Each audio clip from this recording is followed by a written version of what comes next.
کہ اگر اللہ تعالیٰ نے آپ کو شادی کے بہت سالوں کے بعد، بڑی دعاؤں کے بعد، بڑی تمناؤں کے بعد خوبصورت بیٹا عطا کیا، تو اب آپ کو بیٹے سے کتنی محبت ہوتی ہے؟ اتنی محبت کہ آپ بیٹے پہ جان چھڑکتی ہیں، بیٹے کا دکھ برداشت نہیں کر سکتی، ذرا تکلیف ہو تو آپ کو ایسے لگتا ہے کہ جیسے میرے اپنے ساتھ کچھ ہو رہا ہے، بیٹے کے ساتھ آپ کو اتنا پیار۔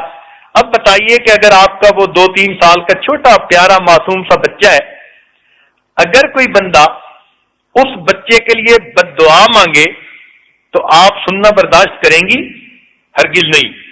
کوئی بد دعا مانگ کے تو دیکھے، فوراً بولیں گی کون ہوتے ہو میرے بیٹے کے لیے بد دعا کرنے والے؟ آپ برداشت کر ہی نہیں سکتی، چاہے وہ آپ کا کتنا قریبی رشتہ دار کیوں نہ ہو۔ آپ فوراً کہیں گی خبردار میرے بیٹے کے لیے ایسے لفظ استعمال کیے۔ آپ بیٹے کو سینے سے لگائیں گی اور کہیں گی اللہ اس کو بد دعا سے بچائے۔ تو آپ اپنے بیٹے کے لیے بد دعا سننا ہی گوارا نہیں کرتی جو اتنی چاہتوں کے بعد آپ کو بیٹا ملا۔ اچھا، ایسا ہو سکتا ہے کہ اس بیٹے کے لیے آپ خود بد دعا مانگے؟ یہ کیسے ہو سکتا ہے؟ یا کوئی بد دعا مانگے اور آپ اس کی بد دعا پر آمین کہہ دیں؟ یہ تو ہو ہی نہیں سکتا۔ ماں کیسے برداشت کر سکتی ہے اس کے بیٹے کے لیے کوئی بد دعا کرے اور پھر یہ اس بد دعا کے اوپر آمین کہہ دے؟ اس کا دل کبھی بھی برداشت نہیں کر سکتا۔ ماں تو وہ ہوتی ہے جو دکھ بھی بچوں کے برداشت کرتی ہے تو بھی اس کی منہ سے اولاد کے لیے دعائیں نکل رہی ہوتی ہیں۔ تو یہ تو ممکن ہی نہیں۔ اچھا، اگر آپ کی یہ حالت ہے کہ بیٹے کے لیے آپ کے کوئی بد دعا مانگے تو آپ اس کی دعا پر کبھی بھی آمین نہیں کہہ سکتی، تو سنیے اور ذرا دل کے کانوں سے سنیے۔ حدیث پاک میں آتا ہے، بخاری شریف کی روایت، کہ ایک مرتبہ جبریل علیہ السلام نے بد دعا کی، برباد ہو جائے وہ شخص جس نے رمضان کا مہینہ پایا اور اس نے اپنے گناہوں کی مغفرت نہ کروائی، اور نبی علیہ السلام نے یہ دعا سن کر آمین کہہ دی۔ اب اول تو جبریل علیہ السلام کی بد دعا ہی بہت کافی۔ آپ بد دعا سے کتنا ڈرتی ہیں؟ عام سی عورت اگر کوئی بد دعا کر دے تو آپ کہتی ہیں اس کو دے دو بد دعا نہ دے دے۔ فقیر کی بد دعا سے ڈرتی ہیں، غریب کی بد دعا سے ڈرتی ہیں، اتنا بڑا حق چھوڑ دیتی ہیں بد دعا سے ڈرتے ہوئے۔ تو اگر عام گناہگار بندے کی بد دعا سے آپ اتنا ڈرتی ہیں تو جبریل علیہ السلام تو اللہ کے مقرب فرشتے ہیں، پھر ان کی بد دعا سے کیوں نہیں ڈرتی ہیں؟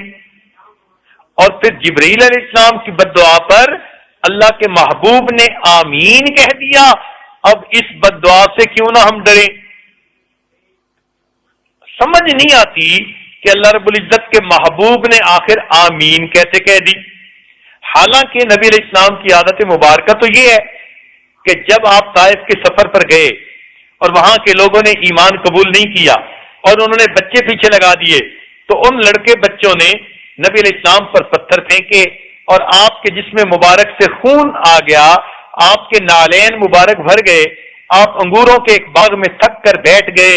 اس وقت اللہ کے فرشتے حاضر ہوتے ہیں، اے اللہ کے نبی، انہوں نے آپ کی بے قدری کی، ہم فرشتے ہیں پہاڑوں کے، آپ اجازت دیجئے ہم پہاڑ ٹکرا کر ان کو درمیان میں کچل کے رکھ دیں گے۔ دوسرے فرشتے نے کہا میں ہواؤں کا انچارج ہوں، آپ اجازت دیجئے ہم ان کی بستی کا نام و نشان مٹا دیں گے۔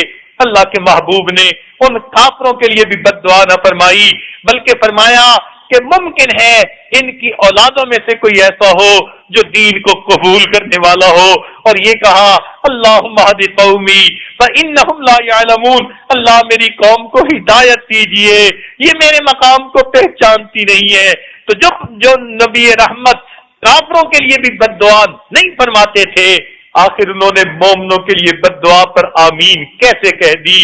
تو محدثین نے اس کا جو ہے جواب لکھا، وہ فرماتے ہیں کہ اللہ رب العزت رمضان المبارک میں بندے کو اتنا جلدی معاف کر دیتے ہیں، آسانی سے معاف کر دیتے ہیں، معافی بہانے ڈھونڈتے ہیں، اتنا آسانی سے بندہ اپنی مغفرت حاصل کر سکتا ہے کہ جو بندہ غفلت میں پڑا رہے اور اللہ کی طرف رجوع ہی نہ کرے، نہ روزے رکھے، نہ تراویح پڑھے، نہ زندگی میں تبدیلی آئے، رمضان غیر رمضان میں کوئی فرق ہی نہ رہے، ایسا بندہ جو رمضان کی رحمتوں سے بالکل محروم ہو، تو واقعی اس نے پھر اللہ تعالیٰ کی بے قدری کی کہ اللہ تعالیٰ تو اتنا اس کو مغفرت کرنے کے لیے تیار تھے، بہانے بنا دیے تھے، اس نے رب کی رحمتوں سے ذرا فائدہ نہ اٹھایا۔